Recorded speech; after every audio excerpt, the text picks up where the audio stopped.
अल्हम्दुलिल्लाहि वकफ़ा वसलामुन अला इबादिहिल्लज़ीना इस्तफ़ा अम्मा बाद फ़अऊज़ु बिल्लाहि मिनश शैतानिर रजीम बिस्मिल्लाहिर रहमानिर रहीम वल्लज़ी बअस फ़िल उम्मिय्यीना रसूलन मिनहुम यतलू अलैहिम आयातिहि व युज़क्कीहिम व युअल्लिमुहुमुल किताब वल हिकमह व इन कानू मिन क़ब्लु लफ़ी ज़लालिम मुबीन। सदक़ल्लाहुल अज़ीम। मास्तासु पोड़ांदे द सूरह अल-जुमुआ जो आयत तिलावत को दा आगा आयत दे च पदे के द रसूलुल्लाह सल्लल्लाहु अलैहि वसल्लम द बेअसत मकासिद और ददई फ़र्ज़ मनसबी चिकम मकसद द पार दई रास्तोले शवे दे आगा फ़राइज़ बयान करी थी। पहला बुनियादी ख़बर कोई दा करी कि द रसूलुल्लाह सल्लल्लाहु अलैहि वसल्लम बेअसत द मक्की प खल्क़ु के शवे दे द दुई द कौम न दियु वल्लज़ी बअस फ़िल उम्मिय्यीना रसूलन मिनहुम व उम्मिय्यून के रसूल रवास तोलो चाहोम द दुई न हो द कुरैश हो द दे वतन हो। हमेशा अम्बिया द आगा खल्को अखपल खल्को नबी दाग बचपन दाग ज़वानी दाग अखलाक दाग रवैये दाग ख़ानदान दाग हर स खल्को तो मालूम भी बिया नबी करीम सल्लल्लाहु अलैहि वसल्लम दपारे हुए दा प उम्मियीन के रागले द मक्का से ख़ितवा द हज़रत इस्माईल अलैहिस्सलाम न पस पदी मक्का मुकरमा के सोक नबी न रागले दा खलक द यो फ़लसफ़े सरा मुंसलिक खलक नो। हज़रत इब्राहीम अलैहिस्सलाम द मिल्लत चिकम रिवायात बाग़ रिवायात माने बदई अमल कोलो द यहूदियत ना द ईसाइयत ना द मजूसियत ना दा से खलक नो ची दागे सरा मुंसलिक हो सलक डेर मुतासर खुबू जगह चे कोई ची मक्का के दरे किस्म खलक हो यो आगाच मिल्लत हनीफिया बांधे द इब्राहीम अलैहिस्सलाम प मज़हब व मसलक बांधे हमेशा कायम हो। जो आगा खलक हो चागा द यहूदियत व ईसाइयत न मुतासर हो द रूम न मुतासर हो द्रेम आगा खलक हो चागा द ईरान न मुतासर हो खो द दुई अखपल मज़हब यो फ़लसफ़ा यो दासी दीन च आगा दई पे यो फ़लसफ़े बांधे पे यो दीन बांधे कायल की और ब्या दई त बदलोलू ज़रूरत हुई नो दासे नो ज़का दुई खल्को ते उम्मियीन वेलो आम रिवायत के चिकम तालीम दे लिकल वस्तल दा प मक्का की वो मक्के खल्को चिदे नो दाब लिकल पढ़ाओल अशार वेल अदब सरा ताल्लुक दावो खुददी शाता यो फ़िक्र यो फ़लसफ़ा चिपागे बांधे दई पहला न कायम हो और गद इस्लाम मुतसादिम हो और बिया दी त बदलोलू ज़रूरत पे हो तो पदी एतबार सरा दी जाहिल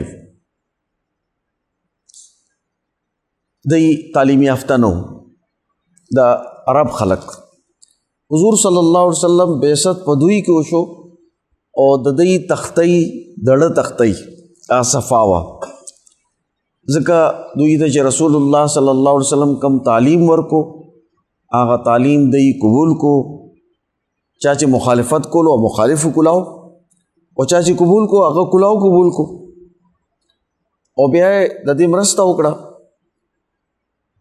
दा आयत से कम दे दा द यो दुआ प शक्ल किम कुरान मजीद नकल करे थे और आगा दुआ द हज़रत इब्राहीम अलैहिस्सलाम और द हज़रत इस्माईल अलैहिस्सलाम प आगे वक्त के वाह चिकल दुई द बैतुल्लाह शरीफ तामीर कोलो चिकल इंसान यो डेर लोई कार कई नो द आगे पागे वक्त के आगा खामखा दुआ कई द लोई इबादत सरा दुआ तड़े लेदा मुज़ आखिरी अमल दुआ दा زکات ورکوي نو دعا کوي، حج وګورئ نو ټوله دعا ده. میدان عرفات کې، په مزدلفه کې، په منا کې چې طواف کوي هم دعاګانې کوي، صفا مروه سعی کوي نو هم دعاګانې کوي. خدای نه غوښتل دي د روزې اخیری عمل چې افطار کېږي نو هغه ټایم هم دعا کېږي. او دعا لوی عمل دی چې هغه د دې عبادتونو سره تړلی دی. حضرت ابراهیم علیه السلام او حضرت اسماعیل علیه السلام چې کله دا عظیم الشان کار کولو چې د الله تعالی کور د بیت الله تعمیر کولو نو په دغه ټایم کې د قبولیت ټایم و، دوی مختلفې دعاګانې وغوښتې او په هغې کې دا دعا مو وغوښته چې ربنا وبعث فیهم رسولا منهم، اے زمونږ پروردګاره په دوی کې یو رسول راواستوه، مبعوث کا چې او په دوی کې وي، یعنی هم د دې نسل نه وي، هم د دوی خلکو نه وي. او بیا یې دغه څلور بنیادونه ښودلي دي چې دا رسول به څلور کارونه کوي. پهلا کار څه دی؟ یتلو علیہم آیاتی، د الله تعالی د آیتونو تلاوت به کوي. د باندې چې کم کلام الله نازل شي نو نبی پہلا کار څه کوي؟ د هغې تلاوت. او تلاوت به کوي نو خلکو ته به ښایي قرآن حکیم دی. او بیا دا د رسول الله صلی الله علیه وسلم په فرایضو کې یو فریضه وګرځوله، تلاوت کلام پاک. ځکه دا تلاوت مستقل عمل دی. اسی خو دې نه پس ویعلمهم الکتاب هم ذکر شوی دی چې د کتاب تعلیم به ورکوي. او دا تلاوت چې کوم دی دا هم د تعلیم یو حصہ ده.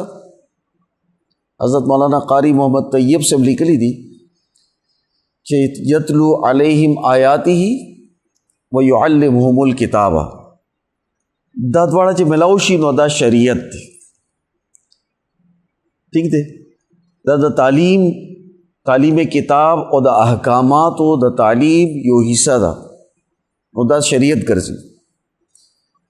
خو الله تعالی یتلو علیہم آیاتی بیل بیان کړی دی او ویعلمهم الکتاب بیل بیان کړی چې دوی ته د کتاب تعلیم ورکی.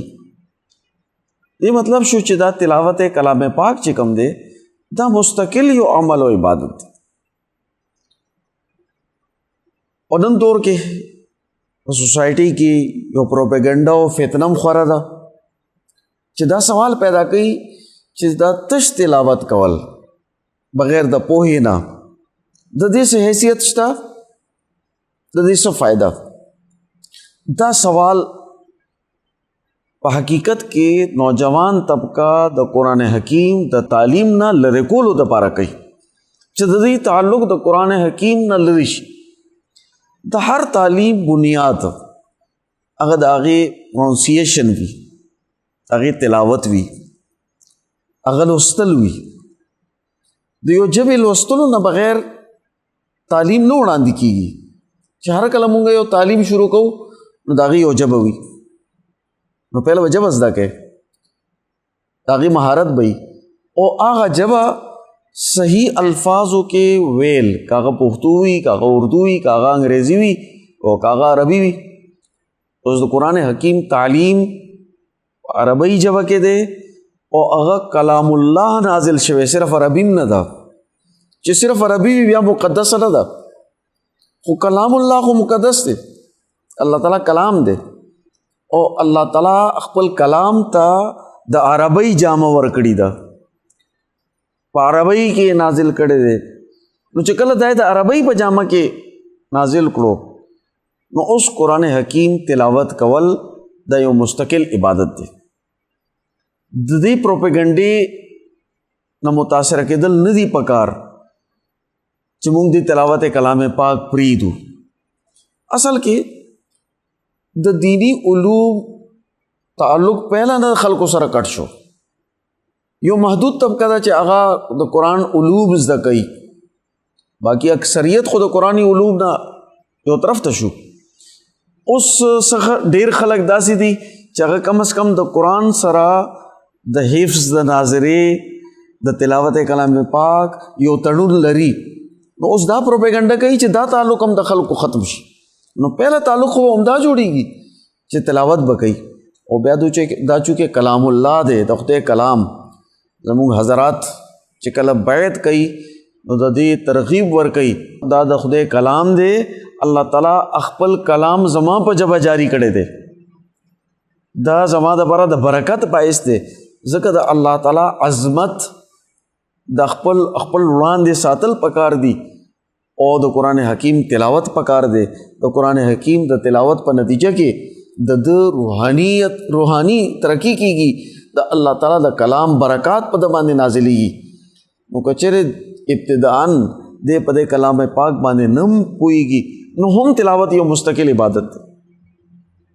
د هغې نه پس بیا دویم عمل تعلیم کتاب دی، تعلیم احکام دی. هر یو مذهب، دین او سسٹم پس احکاماتو باندې قائم وي، یعنی دی احکاماتو ته وایي سسٹم، نظام. اوس د اسلام هم یو نظام دی، مثلا د هغې عبادات والو، نو عباداتو کې د هر عبادت یو سسٹم خدای ورکړی دی. د مونځ خپل سسٹم دی، 5 وخته به یې کوئ، جمع سره به یې کوئ، د هغې قیام، رکوع، سجده، د هغې به یو ترتیب وي، د هغې کې به څه څیزونه فرض وي، څه به واجب او سنت وي، او څه به حرام وي، اب کول منع وي، هغې سره مونځ فاسد کیږي، څه څیزونه به مکروه وي. نو اوس دا چې کوم 5 خبرې د څه سره تعلق ساتي، هغې ته یو سسټم او نظام ویلی کیږي، چې څه شی لازمي دی کول لازمي دي، څه شیزونه منع کېدل لازمي دي، څه کول ښه دي او څه کول بد دي، او باقي مباح دي. مباح مطلب دا چې که چا وکړو نو هم ټیک دی، او که نه کړو نو هم ټیک دی. په دې کې خلکو ته اختیار حاصل دی، په هغې کې خلک شریعت یا قانون سسٹم چې دی نو پابند کړي نه دي. نو اوس اسلام هم یو نظام ښیي، یو سسٹم بیانوي. اوس د هغه سسٹم بنیادی احکامات څه دي؟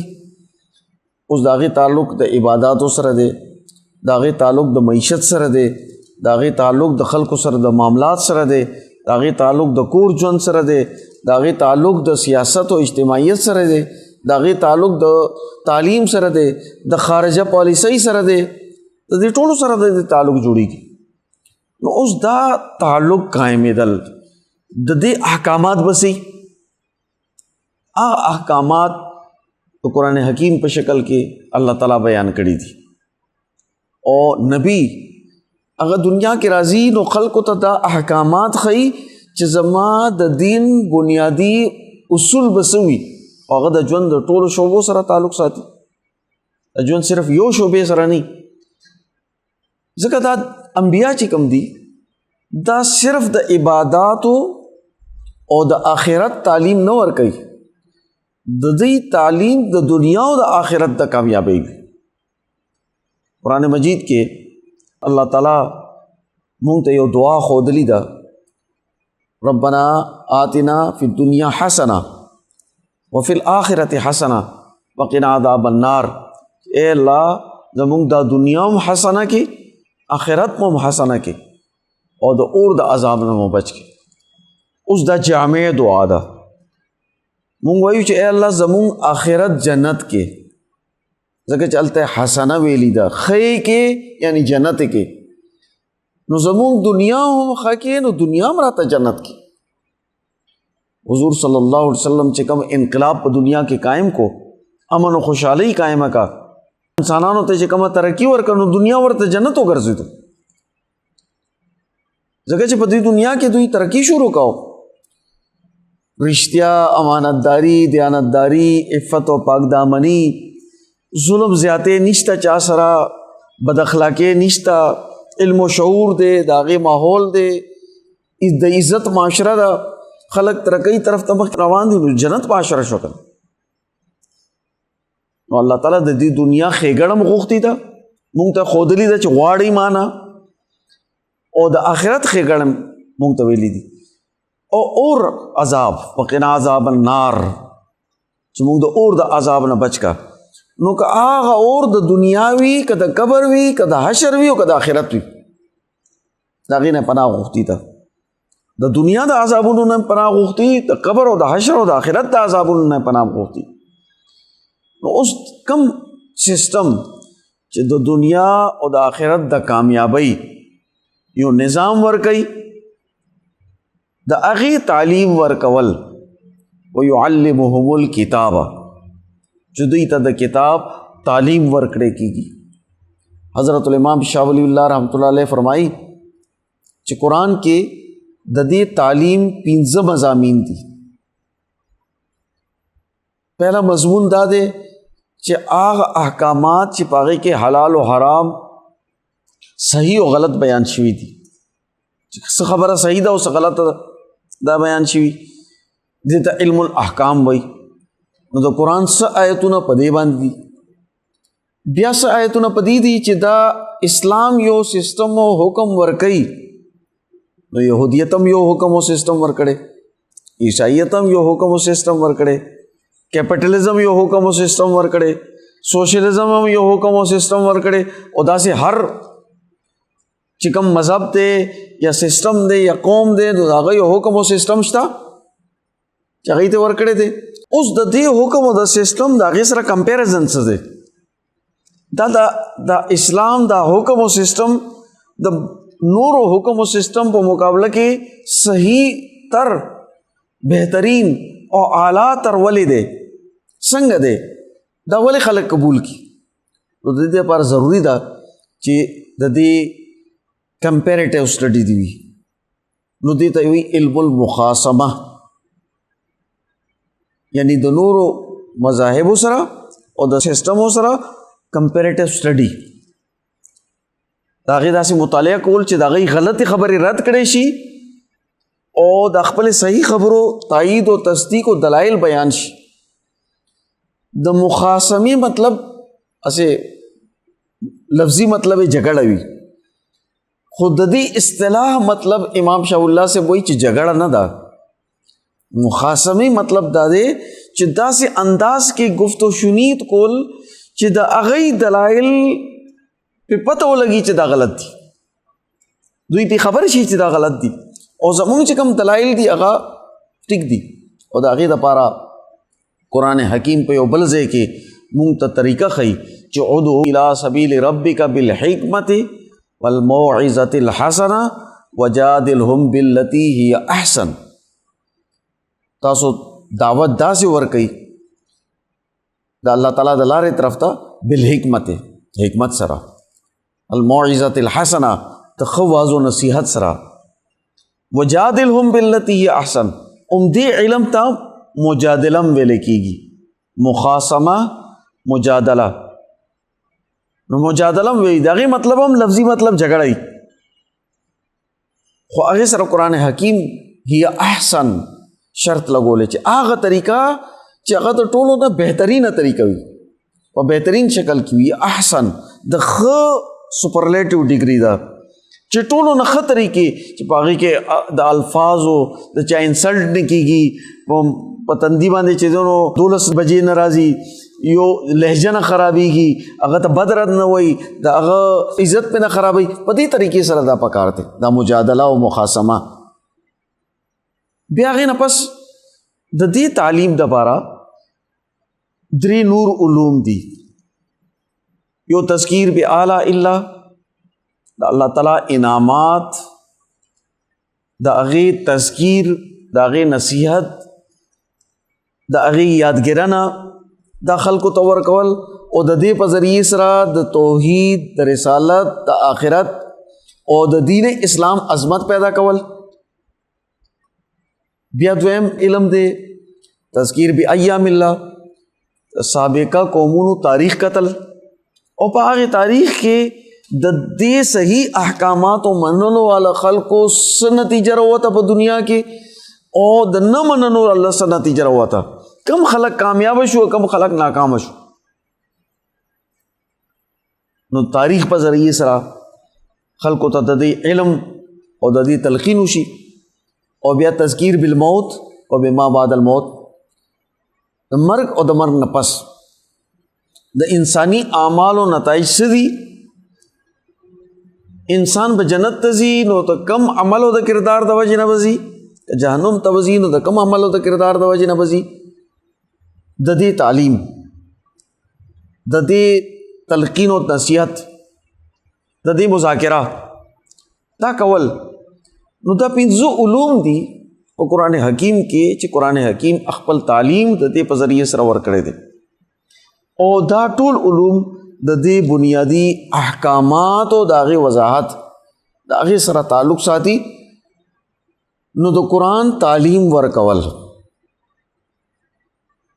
د قرآن سسٹم خودل، او دا سسٹم چې کوم دی دا داسې منتشر نه دی پروت چې مونږ وایو چې د دې سسٹم احکاماتو د یو بل سره څه تړون نشته، داسې نه ده. یا یو ځای کې رهنمایي ورکړي ده او بل ځای کې نه ده ورکړي. مونږ وایو چې په عباداتو کې اسلام رهنمایي ورکړي خو معیشت کې نه ده ورکړي، سیاست کې نه ده ورکړي، د کور په ژوند کې نه ده ورکړي، سماجیاتو کې نه ده ورکړي، اخلاقیاتو کې نه ده ورکړي. نو دا غلطه خبره ده. اسلام چې دین اکمل او کامل دی، د دې مطلب دا دی چې هغه مکمل رهنمایي د ژوند په ټولو شعبو کې او ټولو انسانانو ته ورکړې ده. نو د یو انسان د پیدایش نه والې تر مرګه پورې او د کور د اجتماعیت نه والې تر بین الاقوامی اجتماعیت پورې اسلام یو مکمل رهنمایي او د هغې اصول خلکو ته ورکړي دي، د هغې مطابق عمل کول ضروري دي. ځکه د اسلام چې کوم دی دا پخپله یو مکمل نظام، مکمل دین دی. دې سره ټاکۍ نه لګي پیوندکاري چې ورته وایي چې دې سره مونږ څه سوشلزم ملاو کو، څه کیپټلزم ملاو کو، څه یهودیت او عیسائیت ملاو کو، څه مرغوبه یې جوړو کو، یا مونږ چې د ابراهیم اکارډ په نوم باندې ټول مذاهب راجمع کو، سدین والا او د ابراهیم علیه السلام په بنیاد باندې راجمع شو. دا ډېر فضل لغ خبرې دي. د دې ټول تعلیماتو نه اسلام راغلی دی او د قرآن په شکل کې د رسول الله صلی الله علیه وسلم د بعثت په شکل کې د دې تکمیل شوی دی. او دې تکمیل عنوان قرآن مجید او رسول الله صلی الله علیه وسلم ختم نبوت یې دی چې اوس د بل نبی ضرورت نشته. نبوت تکمیل په دې باندې وشو. اوس دا تعلیم دومره مکمل او اکمل دی، د رسول الله صلی الله علیه وسلم سیرت دومره کامل او اکمل دی چې د دې نه پس د بل نبی ضرورت نشته، د نوی تعلیم ورکولو ضرورت نشته، د نوی وحی ضرورت نشته. د نبوت سلسله پر رسول الله صلی الله علیه وسلم باندې مکمل شو. اوس هغې ضرورت مخکې پاتې نه شو. اوس به قرآن تعلیم چې دی د رسول الله صلی الله علیه وسلم د خلفا، د علماء ربانین، د فقها، د صوفیا، د حکمرانان، رهنما، د دې خلکو په ذریعه سره د قرآن تعلیم خورېږي او د قرآن تعلیم به مخکې وړاندې ځي. نو اوس به د نوي یو وحي، نوي نبوت په هر شکل کې هغه ته هر څه نوم ورکړي، که ذیلی بروزي ورته وایي او که بل څه ورته وایي، د هغې څه گنجایش پاتې نه دی. حضور صلی الله علیه وسلم باندې د دې تکمیل وشو. نو اوس کله تکمیل وشو نو اوس مونږ دا نشو ویلی چې دا اسلامی سوشلزم دی، مونږ دا نشو ویلی چې دا کیپټلزم اصل دی. اسلام خو څه ترغیبات ورکوي او دا کیپټلزم ډانچه چې کم دا دی کې چې د اسلام ترغیبات شامل شي نو دا مسلمان شي، دا نشو ویلی. دا ډېر لغو فضل او د اسلام بنیادی تعلیم مسخ کولو پروپیګنډا ده چې په سوسایټي کې کیږي. ځکه د اسلام سسٹم مکمل دی او اسلام سسٹم هغه یو جامع سسٹم دی چې یو بل سره تړلی دی. د عباداتو تعلق د معیشت او د اخلاقو سره دی، د اخلاقو تعلق د عباداتو سره دی. اخلاق د معیشت سره تړلی دي، د سیاست سره تړلی دي. معیشت او سیاست په خپلو کې تړون دی، د قومونو په خپلو کې تړون دی. د هغې دپاره ټول احکامات ورکړي. د کور یو نظام، د هغې مسلې حل قرآن ورکړی دی، نو ورسره د قومي مسلو حل هم ورکړی دی، د بین الاقوامي مسلو حل هم ورکړی دی. نو قرآن یو مکمل نصاب دی، یو مکمل نظام دی چې هغه د انسانیت د فلاح دپاره کردار ادا کوي. په هغې کې مونږ پیوندکاري نشو کولی، ټاکۍ پکې نشو لګولی، ځکه په قرآن باندې مکمل ایمان روړل دا ضروری دی. قرآن مجید کې اللہ تعالیٰ فرمائی یا ایها الذین آمنوا ادخلوا فی السلم کافہ، اے ایمان والو تاسو په اسلام کې پورا پورا داخل شئ. ولا تتبعوا خطوات الشیطان، او د شیطان د قدمونو پیروي مه کوئ. مکمل اسلام کې داخل دل، مکمل اسلام او دین قبلول دا ضروری دی. دا نه دی چې صحیح سو کې به مونږ دین اسلام قبول کو، څه کې به سوشلزم قبول کو، صحیح سو کې به مونږ دین اسلام قبول کو، څه کې به کیپټلزم قبول کو، څه به مونږ په اسلام باندې چلو او څه به نعوذ بالله نور مذهبونه ملاو کو، ابراهیم اکاډ به ترې نه جوړ کو. د دې اجازت نشته. اوس چې کله دا ټول راجمع شي دین اسلام ټولې شعبې، نو خامخا د دې شعبو به یو نظریه او عنوان هم وي، یو نصب العین به وي، یو مقصد به وي. دغه مقصد ته قرآن حکیم لیقوم الناس بالقسط ویلی دی، انسانی معاشرہ کې انصاف قائم کی. دې ته قرآن حکیم لیظهره علی الدین کله ویلی دی چې دین په ټول ادیانو باندې سیسټمونو باندې غالب کړي شي، هغه نظام قائم کړي شي. دې ته وانتم الاعلون ان کنتم مؤمنین ویلی دی چې تاسو به غالب یې که تاسو مؤمن یې. دیتا قرآن حکیم لیستخلفنکم فی الارض کما استخلف الذین من قبلکم، چې تاسو ته په ځمکه باندې خلافت درکړی شي څنګه چې مخکې خلکو ته ورکړی شوی. تمکین فی الارض ذکر قرآن حکیم کړی دی. نو دا د دې د غلبې ذکر دی چې د دې دا جامع نصب العین چې هغې ته مونږ غلبه دین وایو، د دې په نظریه باندې کار کول دا ضروری دی. او د هغې دپاره ټولو نه لوی عنوان توحید دی، الله تعالی وحده لا شریک ګڼل. او د توحید عملی نتیجه چې کله توحید عمل ته راشي نو د عدل په شکل کې د هغه معیشت، سیاست، سماجیات، اخلاقیات، کورنۍ ژوند، د قومونو تعلقات دا د عدل په بنیاد باندې قائم وي، د انصاف په بنیاد باندې قائم وي. ټول خلق برابر وي، په دې کې څوک آقا او غلام نه، بلکې ټول په یو سطح باندې ترقی کوي. انسانان برابر وي او دا ټول انسانان د خدای د قانون او د سسټم د هغې ماتحت وي، د هغې مطابق ژوند تیروي. یو خلیفه داسې نشي ویلی چې زما حکم او آرډر به صرف چلی، یعنی د خدای حکم خلاف به زما آرډر چلی. ها، د خدای حکم نافذ کولو دپاره هغه آرډر چلیدی شي، د هغه د سسټم قایمولو دپاره خو هغه ذمه دار دی، هغه په خپله هم د دې پابند، خلیفہ هم د دې پابند. ځکه خلیفہ وایي دې ته، شهنشاه نه وایي ورته. خلیفہ نائب وي چې دی په دې احکاماتو کې د الله او د الله د رسول نائب دی. دی په خپله چې دی د دې خالق نه دی، د دې احکاماتو مالک نه دی، بلکې د احکامات په سوسایټي کې نافذ کولو ذمہ داری دا درته ورکړی شوي ده. یو ذمہ داری په طور باندې خو دا څیزونه دي چې دوی ته ورکړی شوي دي. دې ټولو ته تعلیم کتاب وایي، ویعلمهم الکتاب. دا ټوله گفتگو چې مختصره ما ستاسو په وړاندې پیش کا، دا د دې ویعلمهم الکتاب په ضمن کې دا ټول څیزونه راځي چې د دې نقطه نظر، د هغې نظریه، هغې نصب العین دا اختیار کی انسان دې د ټول ژوند دپاره دین اسلام د هغه سسټم هغه مکمل او کامل وګڼي، د هغې مطابق دې ژوند تیروي، په هغې د ده ایمان وي. بیا هغې نه پس دریم شی ویزکیهم، تزکیه ده. یعنی چې کوم تعلیم دی قبول کو، هغې دپاره خامخا د یو استعداد او صلاحیت ضرورت خو شته که نه.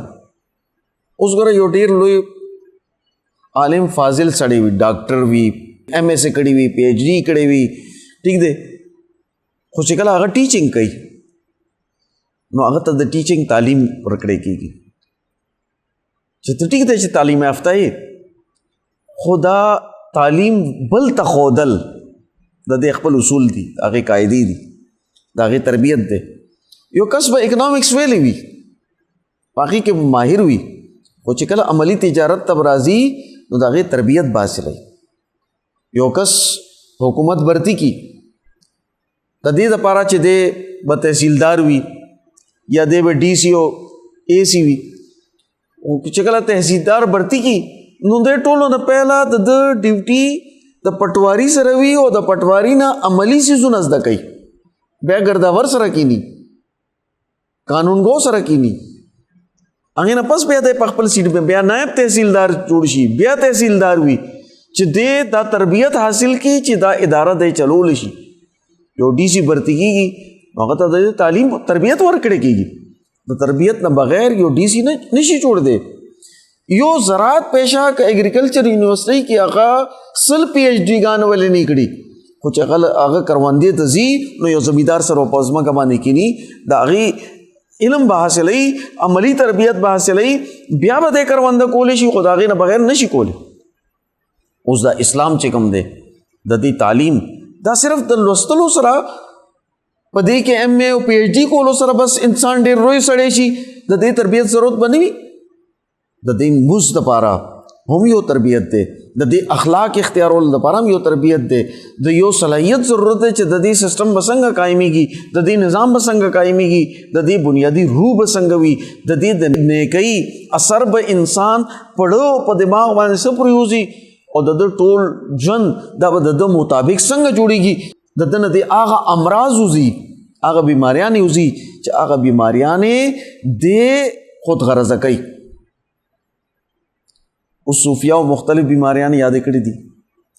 ټول غټه بیماری د توحید او د اسلام په لارې کې چې کوم رکاوټ دی هغه جه پرستی ده، تکبر، ځان لوی ګڼل، د ځان نه ډېر متاثره کېدل، ټول خلک ذلیله ګڼل، کمتره خلک کمتره ګڼل چې بس زیم. دویمه بیماری مالی بیماری ده، دولت جمع کول، د هغې هویس. دولت بد شی نه دی، هغې ته خو قرآن حکیم خیر ویلی دی، فضل یې ورته ویلی دی، ډېر ښکلي الفاظو سره یاد کړی دی. قرآن مجید په دې صورت کې سورہ الجمعہ کې اللہ تعالیٰ فرمائی فَإِذَا قُضِيَتِ الصَّلَاةُ فَانْتَشِرُوا فِي الْأَرْضِ وَابْتَغُوا مِنْ فَضْلِ اللَّهِ. چې د لمونځ نه فارغ شئ نو په جماعت کې مه کښېنئ، بیا تاسو وځئ او د الله تعالیٰ فضل تلاش کوئ. او د الله تعالیٰ فضل نه څه مراد دی؟ ټولو مفسرینو اتفاق دی چې دې نه مراد دی چې تاسو معیشت، تجارت دا وکئ، ګټه وکئ، مال حاصل کئ، خپل ژوند دپاره اسباب پیدا کړي، هغې ته فضل ویلي. او دغه شان د قرآن حکیم او حدیثو خیر ټکې م استعمال کړي. خیر ښېګړه دې ته ویلي دي چې دا مال چې ده دا خیر دی. نو دې مطلب دا شو چې دا مال په خپله بد شی نه دی، دا ګټل خو ضروري دي د ژوند دپاره، دا ضروري خبره ده. زموږ عام طور باندې چې کله د مال بد بیانېږي نو د مال باره کې داسې بد وایي چې خلک د خپل د بچو، د مور پلار، د خپل ښځې د خپل ضرورتونه پوره کولو نه موزي. نو دا غلطه خبره ده. ټولو انبیاو محنت کړی دی، خپل ځان دپاره، د بچو دپاره ګټه کړي. رسول الله صلی الله علیه وسلم هغه بیزې چیلۍ سرولې دي، تجارت یې کړی دی. صحابه کرامو خلفای راشدینو تجارت کړی. اتفاق دا دی چې رسول الله صلی الله علیه وسلم او څلور خلفا، بلکې څلور خلفاو نه پسم حضرت امیر معاویه رضی الله تعالی عنہ، دا ټول چې دي نو تاجرانو، تجارت به کولو. حضرت ابوبکر صدیق رضی اللہ تعالیٰ تجارت کړي، حضرت عمر فاروق رضی اللہ تعالیٰ تجارت کړي، حضرت عثمان غنی رضی اللہ تعالیٰ تجارت کړي، حضرت علی رضی اللہ تعالیٰ هم تجارت کړي، حضرت امیر معاویه رضی اللہ تجارت کړي. نو دا نه ده چې موږ د تجارت، معاملات، لین دین، انډسټري، جن دا پریدو، ځکه اسلام چرم دا نه دی ویلي چې تاسو مال مه ګټئ، دا نه دی ویلي. ہاں چې څو ګټئ خرچ کوي. خرچ باره کې احکامات بیان کړي دي. د ګټې باره کې صرف دا ویلی چې ناجایزه مه ګټئ، حلال به ګټئ، د بل حق مه وخئ. ٹھیک دی؟ خدای نه دی ویلي چې تاسو محنت مه کوئ بس لږ وګټئ پرېږدئ، نه وګټئ. او چې څومره وګټل هغه د الله تعالی په لاره کې یا خپل خاندان باندې کم از کم هغه خرچ کوئ، تاسو خپل بچو دپاره ښه ژوند پرېږدئ. یو صحابي رالو حضور صلی الله علیه وسلم عرض وکړو چې زه دا غواړم چې ځان دپاره د آخرت توشه جوړه کړم او زما مدینه منوره کې چې کوم ډېر لوی باغ دی، هغه ډېر اعلی باغ و، دا زه باغ د خدای بیت المال ته ورکړم د الله په لاره کې. نو حضور صلی الله علیه وسلم ورته وفرمایل چې ستا دپاره ښه دا ده چې دا ته خپل بچو ته پرېږدې، بجای د دې چې بچي لوږې تندې ته ناست دي او خیر غواړي، د هغې نه ښه دا دی چې ته دا بچو ته پرېږدې. تپوس یې وکړو چې بچو ته به څه پرېږدې؟ نو بچو ته څه نو؟ حضور صلی الله علیه وسلم ورته وفرمایل دا خبره ټیک نه ده، د بچو ذمہ داري ستا په سره ده، نو بچو ته پرېښول پکار دي. اوس دا تزکیه یعنی د دې اصل مقصد معلومول چې دین مقصد څه دی او دا مقصد به څنګه قایمیږي. هغې دپاره ضروري دی چې جاه پرستی په ده کې نه، مال پرستی په ده کې نه. دا دوه ډېر لوی مرضونه دي چې د دې نه وتل دې ته تزکیه وایي. او دوه څیزونه نور هم دي، یو خواهشاتو پسې تلل. دا خواهشات چې کم دي که نه دا نه ختمیږي. انسان ضرورتونه خو پوره کېږي خو خواهشات نشي پوره کېدی. که انسان خواهشاتو پسې ځي نو دا خیالي خبرې دي، بیا به ټول عمر سرواله برواله ګرځي، نتیجه به نه ملاویږي. قرآن مجید کې اللہ تعالیٰ فرمائی ارائیت من اتخذ الہہ ہوا، تا هغه کس لیدلی چې دا هغه خپل رب خپل خواهشاتو ګرځول، او د خواهشات هم کله د انسان رب وګرځي، په دې پسې هم خلک ځي. دغه شان دي شهوات. امام شاہ اللہ سے وایي چې شهوت چې کوم دی د دوه څیزونو دی، شهوت البطن د ګیډې شهوت او شهوت الفرج د شرمګاه شهوت.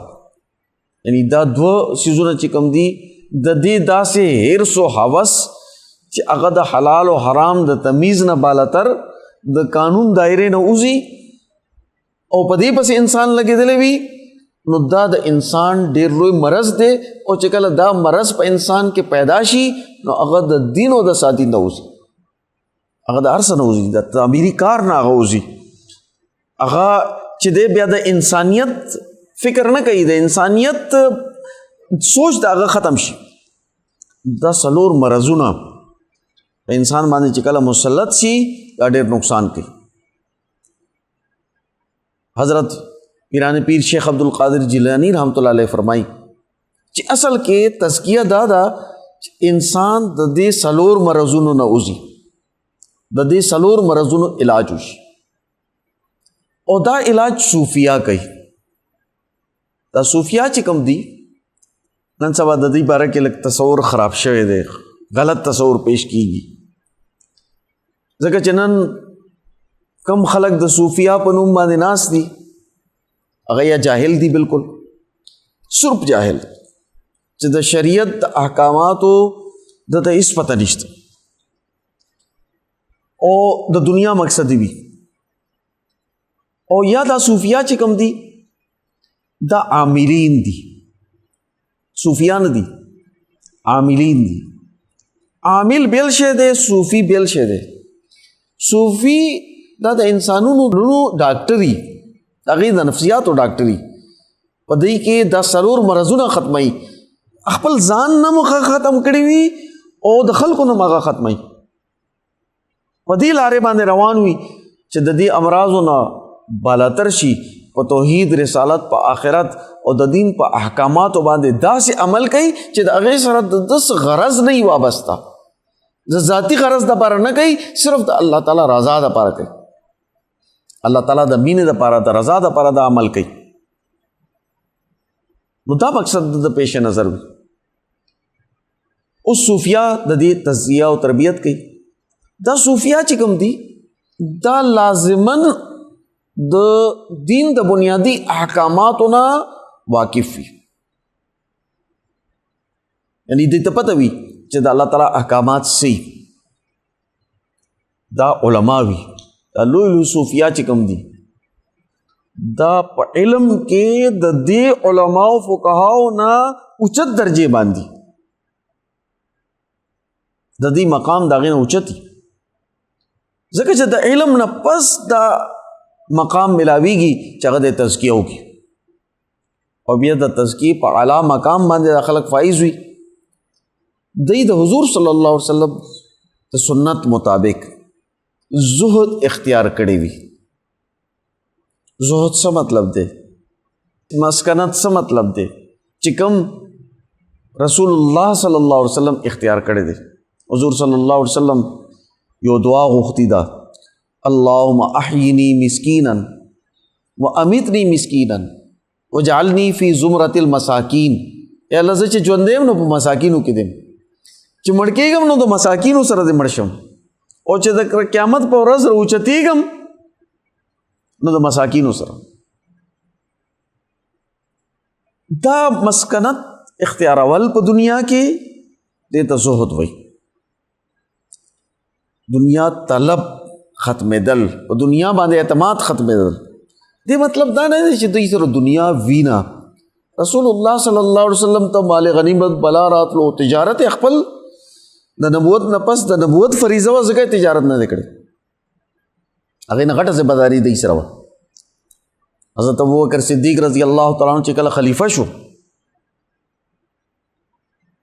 نو هغه نه پس هغه کپڑے په لاس چولیو بازار ته روانو. عمر فاروق رضی الله تعالی عنہ ورته پلار کرالو، یا خلیفۃ الرسول چته رواني؟ زه رواني مچ کپڑے خرڅه کوم بازار ته.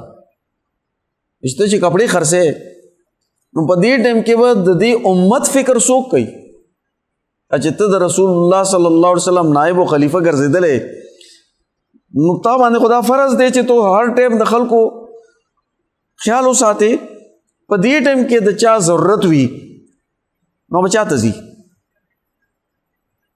حضرت ابوبکر صدیق رضی الله تعالی عنہ ورته فرمایل چې زما خو بچیم دي کنه، نو به زه کوم د بچو رزق خو هم زما په ذمہ دی. خرازه وای چې صحابه کرام راغون کو، اهل الرای راغون کو، دې سره مشوره وکړو چې د دې مسلې به حل سي. د بچو ذمہ داریم دا او د امت ذمہ داریم دا مشوره وشو، او په دې کې دا وشو چې ته کاروبار نه کې، ځکه چې تا باندې غټه ذمہ داری ده، ستا خرچه به د بیت المال نه ادا کیږي. او بیا حضرت ابوبکر صدیق رضی الله تعالی عنہ په ځان باندې دا پابندي ولګوله چې ما ته به د بیت المال نه دومره وظیفه ملاویږي چې د دې پوره ریاست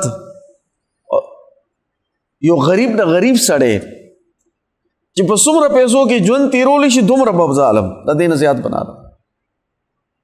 زما حیثیت به یو غریب سړی مطابق. دا مطلب نو چې بیت المال کې پیسې نه وي، یا حضرت ابوبکر صدیق رضی الله تعالی تجارت ته تللی نو ګټه به نه شو کولی، یا دا خلق چې کوم صوفیا دي په دې کې دا صلاحیت نشته چې هغه کاروبار وکړي. دا خو د حکمرانانو رهنماوي، د کاروباري خلکو رهنماوي، علماو رهنماوي. زموږ حضرت صاحب شاه سعید احمد رائے پوری رحمت الله علیه به فرمایل چې د عوامو تعلق د علماو سره او د علماو تعلق د صوفیاو سره.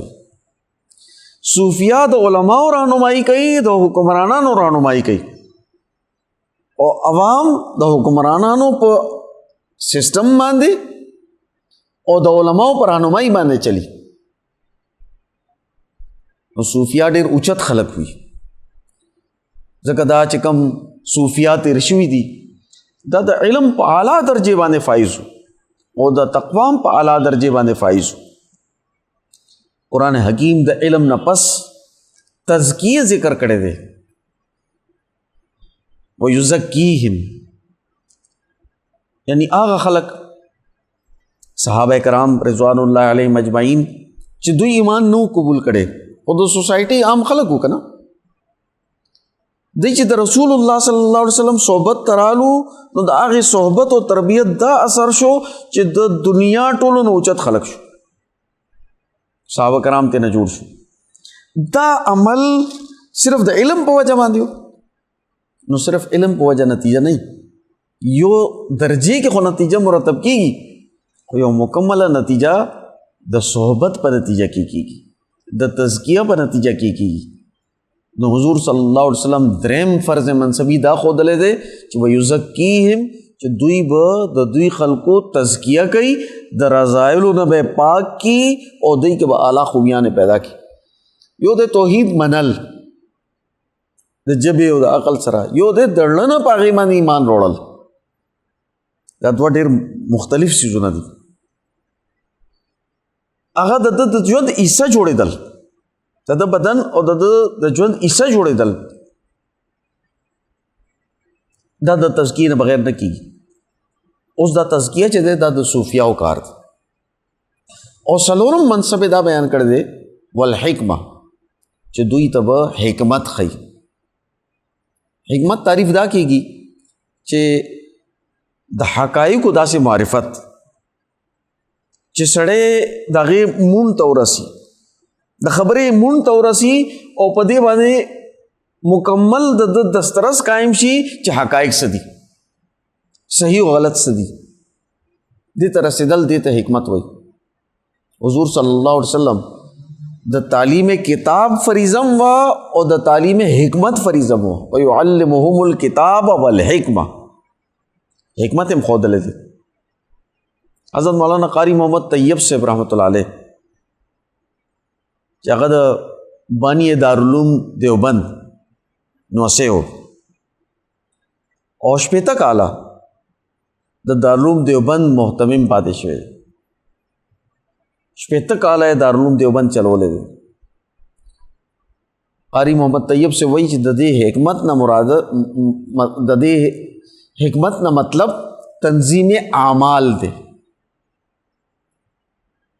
یعنی ټول اعمال یو ځای داسې منظم کول چې یو مرکز سره منسلک شي او د هغې نتایج په یو ځای باندې کتل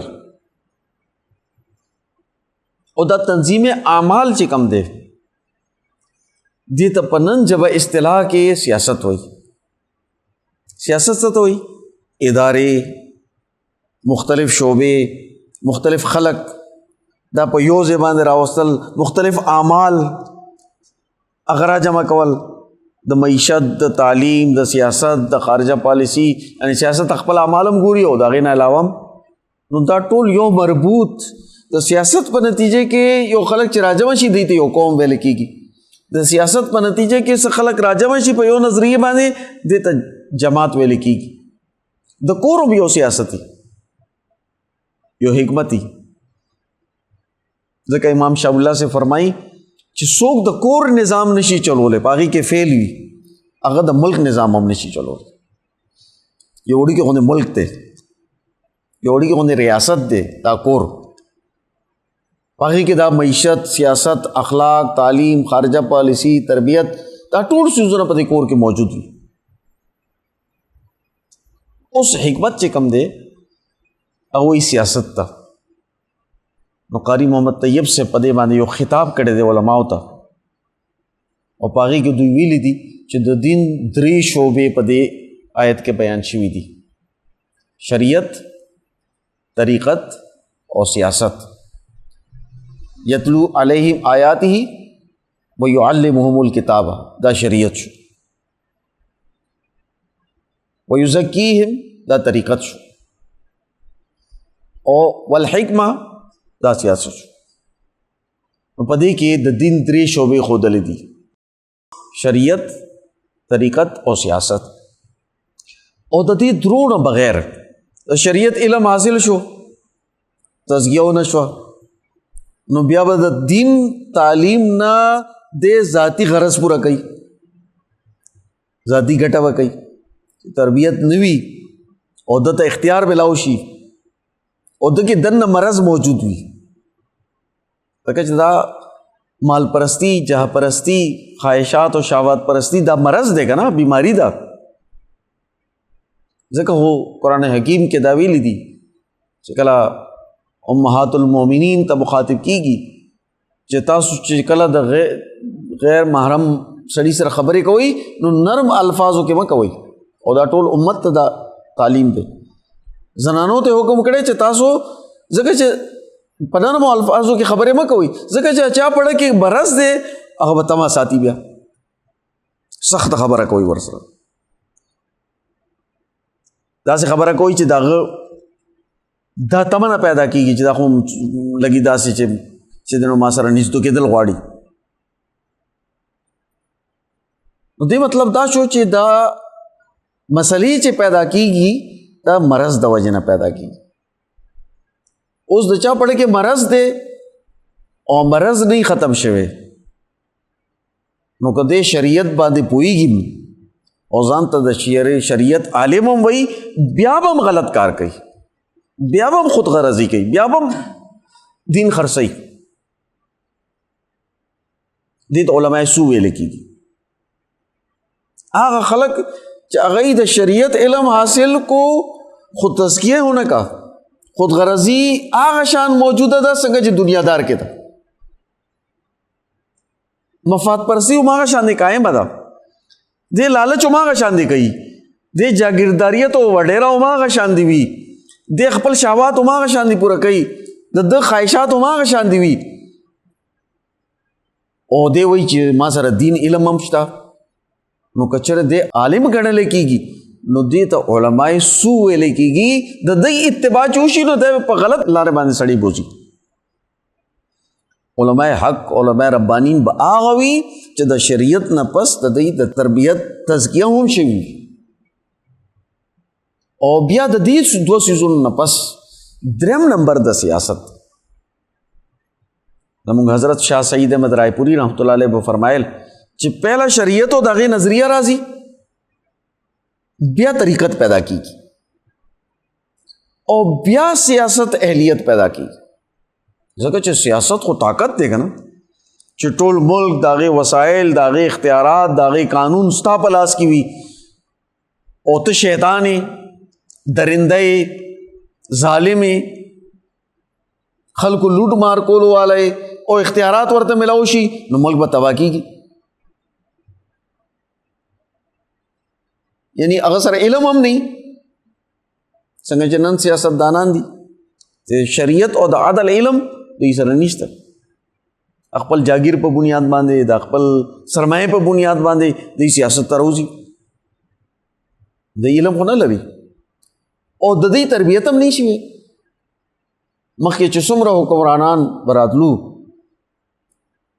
د شاهزادګانو به پهله د دې فقهاو سره علم زده کولو او صوفیاو سره تربیت حاصلولو او د خپل مشرانو نه به سیاست زده کولو. بیا به د دې اهلو چې دوی به خلیفه جوړ شو. دا زموږ خلفا چې کوم دام عام خلق نو موږ دا ګڼو چې بس دا حکمرانو، داسې نه وه، دا فقهاو، دا صوفیامو، دا حکمرانمو، خو د دې په ذمه داري حکمرانۍ لګېدلې وه. دا چې کوم فقهاو د دې مطلب دا نه دی چې دا صوفیا او د حکمرانۍ اهلیت حامل نو، نه، دوی خو به حکمرانانو ته تربیت ورکولو. زموږ دا دوه جماعتونه دي، فقهاو او د صوفیاو. دا ټول حکمرانان د دوی شاګردانو کنه، دوی به علم د چا نه زده کولو؟ د فقهاو نه. تربیت به د چا نه اخیستو؟ د صوفیاو نه. سکول کالجونه خو داسې نو چې هغوی به بل چېرته نه تربیت والي. او بیا د دې فقهاو صوفیاو تایید به چې چا سره و هغه به حکمرانو چې چا نه به تایید واپس واغشتو چې دا اوس په صحیح لارې نه دی روان نو خپل زوی، خپل رور، خپل تربور به راپاسېدو د حکومت نه به پیل کړو. د چا به چې صوفیاو مرسته چا سره وه، د فقهاو مرسته به چې چا سره وه، پبلک به هم دغه سره، حکمرانان به هم دغه سره، فوج به هم دغه سره. نو دا غلط فهمي ختمېدل پکار دي چې دا صوفیا د دنیا نه کټ خلق دي. حضور صلی الله علیه وسلم چې کوم فقر اختیار کړي هغه اختیاري دی، استراری نه دی. یو دی د سسٹم په ذریعه سره غلامول، غلام جوړول، او یو دی چې انسان سره وسایل وي خو هغه وي چې ما سره څه دي دا زه خرچ کوم، او زه الله تعالی په توکل باندې اعتماد ساتم. بیٹا دا نوجوانانو تاسو ذہن کې وساتئ چې دا د اعلیٰ درجې کار دی، پہلا درجې نه دی. ګوره زه تاسو ته مثال در کوم. یو ډاکټر دی، هغه ډېر شهرت دی، هغه ډېر ماهره دی په خپل فیلډ کې، ٹھیک دی. یا یو تاجر دی، هغه په تجارت کې ماهر دی. یو انجینیر دی، په انجینیرنګ کې ماهر دی. نو که د سره ټیډي پیسه هم نه کنه نو د خپل رزق پیدا کولی شي، ځکه چې د په خپل علوم په خپل صلاحیت باندې دومره اعتماد پیدا کړی دی. دا مصنوعي شی نه دی چې موږ وایو چې دا دنیا د لرې که یو وخت کې خو ضرورت دی د دې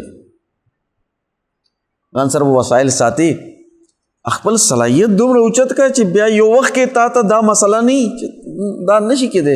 د خدای باندې چې چا په طب باندې اعتماد دی، په انجینیرنګ باندې اعتماد دی، په تجارت اعتماد دی، او هغه د رزق نه نشي محرومه کېدی، نو چې د چا په خدای باندې اعتماد دی به د رزق نه څنګه محرومه شي؟ خدا اعتماد خو پیدا کول غواړي که نه، دا په یو ورځ کې نه پیدا کېږي، دا د لوی تربیت او تزکیې نه پس پیدا کېږي. حضور صلی الله علیه وسلم د یو جنگ په موقع کې غزوه تبوک حضور صلی الله علیه وسلم اعلان وکړو چې چا سره صدی هغه روړی. حضرت ابوبکر صدیق رضی الله تعالی عنہ د کور ټول سامان روړ، حضور صلی الله علیه وسلم قبول کړو. حضرت عمر فاروق رضی الله تعالی عنہ د خپل کور نیم سامان روړ. حضور صلی الله علیه وسلم به د هر چا نه تپوس کولو چې څه دې روړل څه دې پرېښول. حضرت ابوبکر صدیق رضی الله تعالی عنہ تپوس وکړو چې څه دې روړل او څه دې پرېښول، چې هر څه مې روړو د خدای او د رسول نوم مې پرېښو. حضرت عمر رضی الله تعالی عنہ ورته وفرمایل چې نیم مې روړو نیم مې پرېښو. حضرت عثمان غنی رضی الله تعالی عنہ ډېر لویه سرمایه ورکه خو هغې سره نورم وه. یو بل صحابي مو هغه چې وکتل چې حضرت ابوبکر صدیق رضی الله تعالی عنہ د کور ټول سامان روړو نو هغه هم راغونډ کو روړو ټول سامان. حضور صلی الله علیه وسلم ته تپوس وکړو چې تا څه روړلو څه دې پرېښول؟ هغه وایي چې ټول هر څه مې روړو د خدای او د رسول نوم مې پرېښو. هغه جواب چې حضرت ابوبکر صدیق رضی الله تعالی عنہ ورکړی و هغه جواب دم ورکو.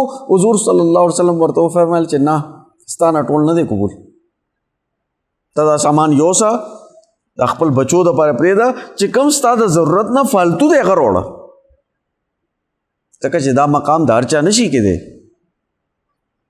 چې په وسایلو په اسبابو باندې د هغه تکیه نه وي. چې کله دې مقام ته ورسي بیا ټیک دی. نو اصل چې کوم دی په الله تعالی باندې اعتماد دی. اوس انبیاء باره کې حضور صلی الله علیه وسلم چې کوم زہد اختیار کړی و یا صوفیاء چې کوم زہد اختیاروي نو د دوی اعتماد وي.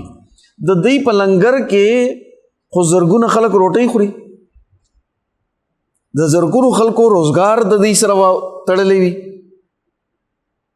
دوی ته د روټۍ ګټلو ضرورت نه چې دی به دکان کې کینی روټۍ به ګټي. د دوی صلاحیت دومره اوچت وي او د دوی په خدای باندې اعتماد دومره اوچت وي چې دا برداشت کول هم شي. اوس حضور صلی الله علیه وسلم چې اصحابینا قبول نه کړو ورته وایي چې دا ته نشي برداشت کولی، نه ته ابوبکر صدیق او نه دغه د ستا کور والا دغه د کور والا دی. هسې نه چې سبا ته داسې حالات راشي چې ته بیا د خدای نه ګیله کې هغې باندې بدرت وې. نو دومره وسایل ځان سره ساتل دا ضروري دي. نو اوس دا شریعت بیا طریقت چې دا دواړه څیزونه حاصل شي بیا د سیاست اجازت شته چې د سیاست وکړي. د دې نه بغیر سیاست کول هغه داسې دی چې لکه پیشو ته چیچړې کېدې. طاقتور ته طاقتور کې ازمرې د ملک حکمران کې او ټول خلق ورته دغه شان دی وتړي چې اوسې خورا، اوسې ذلیله کوا، اوسې بې عزته کوا، اوسې وسایل لوټا، اوسې خرڅوا. نو دا نه دی پکار. نو ځکه دا درې څیزونه په یو ځای باندې دي: شریعت، طریقت، سیاست. ښه دا درې څیزونه چې کوم دي دا داسې نه دي چې کنې صرف اسلام سره تړلي دي. دا درې څیزونه هر کار سره تړلي دي. دا د اسلام یو نیچرل عمل دی. مثلا یو کس دی هغه دکانداری کوي، تجارت. نو پہلا خبره دکان به څوک کوي چې د تجارت علم ورسره وي، هغې قوانین ورته معلوم وي.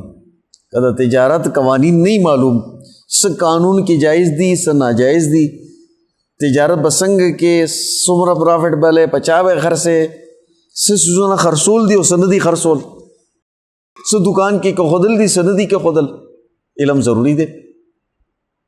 بغیر د علم نه کېږي. بیا د تربیت هم پکار دی. که چېرې د تربیت نه شوی نو د سره به مال ډېر پروت وي او بلا خلکو سره مالونه پراته دي، خو هغوی ته د خرڅولو چل نه ورځي. چې کوم مال خرڅېږي هغه به شاته په ګودام کې ایښي وي او چې کوم نه خرڅېږي به یې مخامخ ایښي وي. نو اوس د دکان کې مال لګول، یو کس دی هغه راشي نو دا معلومول چې د معیار څه دی، دی به څه شی علي. دو کوالټیانې اوس زرګونو کوالټیانې دي، خو که دوه کوالټیانې مونږ کېدو چې یو ښه کوالټي ده یو کمزورې کوالټي ده، نو که یو خوشحال سړی رالو او ته ورته وایي چې دا ډېر ارزان دی کمزورې دی دا شی ته واله، سبا ته به ستا دکان ته نه راځي. یو کمزورې انسان رالو هغه ضرورت مطابق خپل ځان پټول غواړي، هغه سره خو پیسې نشته، هغه وایي چې څه طریقې سره زه پټ شم بس عزت مې پاتې شي. هغه وایي چې یار ارزان شی راکړه او ته ورته وایي چې نه دا کپړه خو ډېره اعلی ده، دا سو په 1 लाख روپۍ باندې، نو به ستا دکان مخې ته هم نه تېرېږي. نو صلاحیت پکار دی. ځکه دا تاجر چې کوم وي که نه ده ته دا پته لګي چې دا دکان ته کم کس راوختو د ده په جیب کې څومره پیسې دي او دی به مانه د څومره مال علي او څنګه مال به علي. دې ته وایي صلاحیت. دا د تجارت په ژبه کې تزکیه شوه چې د تجارت ګور عملی طور معلوم وي. بیا سیاست دی. سیاست دا دی چې د ته تحفظ حاصلي. دی یو داسې ځای کې دکان نشي کولی، چلته نور دکانونه نه، بازار نه، امن نه، خلک تلې راتلې نشي. که دی داسې ځای کې یو لوی سټور کلاو کی چلته په لارې کې شوکي کېږي، په هغې باندې خلکو لاره نه چې هغې ته راځي سپیشل به راځي، خپل عزت به په داو باندې لګوي، بیا به راځي د باندې ډاکې پرېوځي. یا که داس ډور سیزونه نه وي نو خلک به سپیشل یو شي پسې دلته راځي. داسې نه کېږي. بازار ته خلک راځي هغه ځای ته ځي چې هلته کې هر شی ملاویږي او خلکو ته ازادي وي، پیسې ځان سره جیب کې روړې هم شي، کارډ ګرځولی شي. چې جیب کې پیسې نه شي روړې یریږي نو تجارت به څنګه کېږي، کاروبار به څنګه وي. دې مطلب دا چې سیاست هم هلته پکار دی، تحفظ او امن هم دی. داسې تاسو زراعت والی که سړی یو باغ کری که نه، زه د امونو باغ کرم، امونه به کېږي. او که چېرې ګیر چاپېره باغونه نه وي که نه نو د ده باغ چېرې نه کامیابېږي. ځکه چې څوک خلک تېرېږي یو ام هم ترې نه شو کوي نو د ده کار به شوی. هغه ته پکار دی چې دا علاقه ټول د باغونو علاقه وي. چې ټول باغونه وي نو د خلکو غرض پکې نشته او بیا یو بل سره مدد هم کولی شي،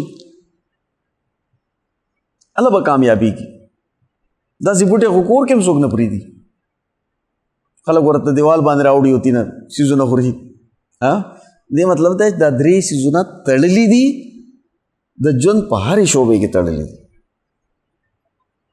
د کور هم یو قانون وي، یو به تزکیه وي چې دا کور به چلی څنګه، تربیت به څنګه کیږي. که مور پلار کې تربیت وي نو کور خوشحاله وي، تربیت نه وي نو کور بدحاله وي. بیا د دې کور سیاست هم دی، طاقت او د فیصلې اختیار هم دی. نو شریعت، طریقت، سیاست دا تړلي څیزونه دي. حضرت ابراهیم علیہ السلام د رسول الله صلی الله علیه وسلم د پر دا دعا کوي چې داسې نبی دی راشي چې هغه د شریعت ماهر هم وي، طریقت اعلی مقام باندې دی وي او د سیاست د اعلی مقام باندې وي، د دین نمائنده دی. داسې یو جانشین خاتم النبیین صلی الله علیه وسلم، امام الانبیاء صلی الله علیه وسلم زما په نسل کې راواستو. او الله پاک خدا حضرت ابراهیم علیہ السلام په نسل کې 4,000 انبیاء راستولی دي کم و بیش. نو دا ټول انبیاء د دې شریعت، طریقت او د سیاست جامعیت حاملو او د هغې دعوت یې ورکول. او ځکه دین چې کوم دی هغه په صرف شریعت باندې یا صرف طریقت باندې یا صرف سیاست باندې نه چلی، دا درې واړه چې راجمع شي او په یو ترتیب سره راجمع شي. ټولو نه پهله علم دی، تعلیم دی، شریعت دی، په دې کې د سیاست هم علم دی، په دې کې د طریقت هم علم دی، د هغې علم بیا دی په هغې باندې عملاً تزکیه او تربیت، هغې صلاحیت پیدا کېدل. او بیا د دې دوو کې کمال حاصلولو نه پس دی بیا سیاست. ځکه سیاست ته به هغه خلک تلو چې هغه به د ژوند ټول نه میچور فهم کړي. دا نه چې ماشومان روچت کې چې د سیاسي کس زوی دی نو بس اوس به سیاست کوي، په مرکز کې کېنوه، هغه کې اهلیت نشته، هغه لا کور نه دی چلولی، د کور نظام نشي چلولی او تا په اسمبلی کې کېنولو. د وزارت عظما او د وزارت اعلی او د وزارت خارجه امیدوار دی جوړ کو او نتیجه به صحیح غلطې فیصلې به کوي. ځکه سټپ بای سټپ چیزونه کول پکار دي. او دا طریقه چې एकदम بره راوستل بغیر د تربیت نه، بغیر د تزکیې نه، دا د قوم دپاره، د جماعتونو دپاره تباہی باعث ګرځي. الله تعالیٰ دې مونږ ته د شریعت صحیح پوهه نصیب کړي، په دې باندې عمل کولو توفیق نصیب کړي، او د شریعت، طریقت او د سیاست جامعیت مو دې نصیب کړي. وما علینا الا البلاغ.